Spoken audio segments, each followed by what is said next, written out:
Hi, my name is Nina Mangalanayagam. I am a photographer, a visual artist, and I'm also a senior lecturer at Valand in Gothenburg, Sweden. There I run the BA program for photography. I studied photography in the UK, in London, and lived there for many years, but originally I'm from Sweden. My motive for creating the series The Tangled Web of Belonging was originally a commission from a book publisher called Raking Leaves in Sri Lanka.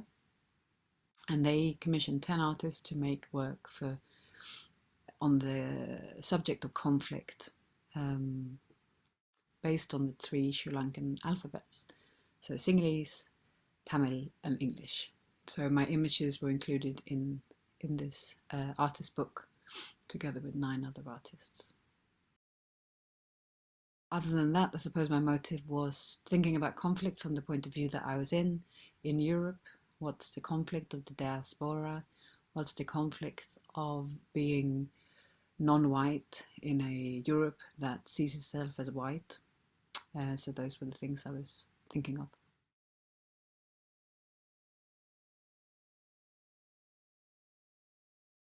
The name came from the name the Tangled Web of Belonging came from thinking about the entanglements of different systems, of different histories, different identities that together form different identities or identifications. And the tangled web refers to that it's not a simple process, it's a complicated process, and we live complicated lives and we have complicated histories.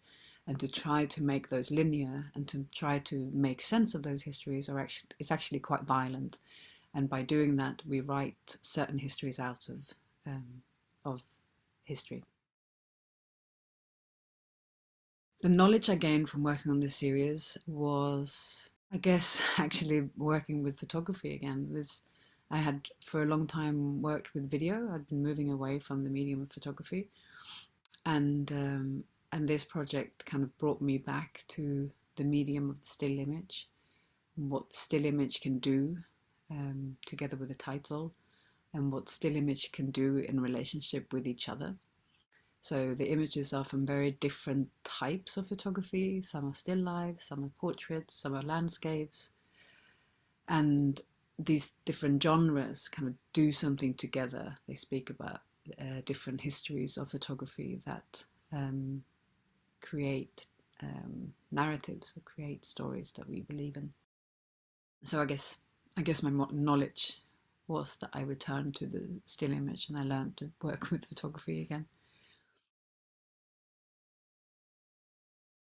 So the mixed subject in photography is something that I worked on in my PhD. I did a practice-based PhD called where I focused on hybridity in visual arts.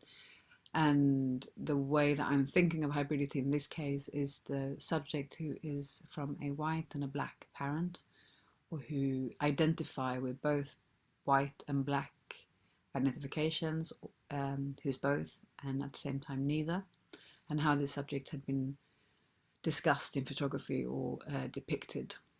Um, and I was finding that many of the examples I found were very stereotypical, very simplistic, of having, one foot in one world and another foot in another world, or being half this or half that. And I don't necessarily believe that we can read identities so simply. So I wanted to try and complicate the subject position of the person who's mixed race in Europe. So my opinion about human rights in the visual aspects of human rights, and if you ask me the question if it's possible to educate the audience through photography, I wouldn't say that's not what I'm trying to do. I don't think I try to educate my audience. I think what I'm trying to do is try to shift the perception, try to ask questions, try to make the audience ask questions, try to not take for granted that the things that we know are always the way we should think about the world. I'm hoping that my photography or any photography that I find interesting is opening up questions and giving other examples of how we can view the world, to acknowledge differences, to acknowledge people who aren't often recognized in mainstream, who are maybe misread in the mainstream as a stereotype or as a simplified identity.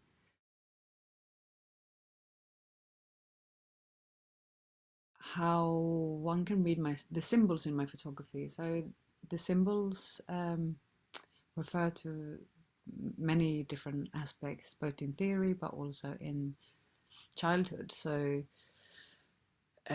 for example, the portrait photography very much references a traditional genre of photography used in police photography or used in making types of different racial categories or kind of defining different races.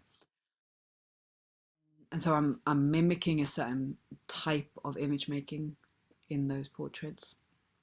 The swan or the signet is a swan that's not yet completely white, and it refers back to the ugly duckling that from H.C. Andersen, thinking about the stories that we read as children in Europe about belonging, and how in the story of the ugly duckling, this swan who grows up with the other ducklings has to escape, is bullied for its difference, even though its mother loves it, it has to go and find belonging with the other ones that look like him.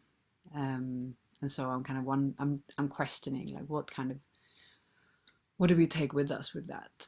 What stories do we grow up with, and um, how do we create societies from that? And that was, I mean, it was one of my favorite stories as a child. So I'm not so critical of that story in particular, but the repetition of the kind of way that we find belonging with others, through sameness rather than through differences, I'm critical of.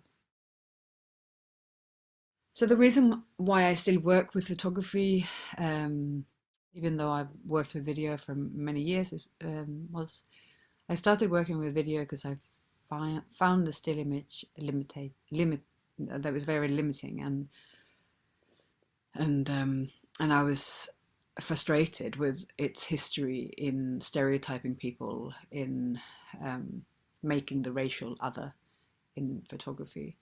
And so the way that video worked for me was a freedom to be able to add words, add sound, add gesture. But then I slowly made my way back into photography because I think it's also important to um, try and deconstruct the same medium within the same medium. So to make photography speak another language, to kind of free photography, because I think there's still something very interesting in photography, and that I'm drawn to, and the storytelling in images, and the stories that you can tell, and the other stories that you can tell. So I think um, there's kind of a love-hate relationship to photography that I can't quite let go of. Thank you.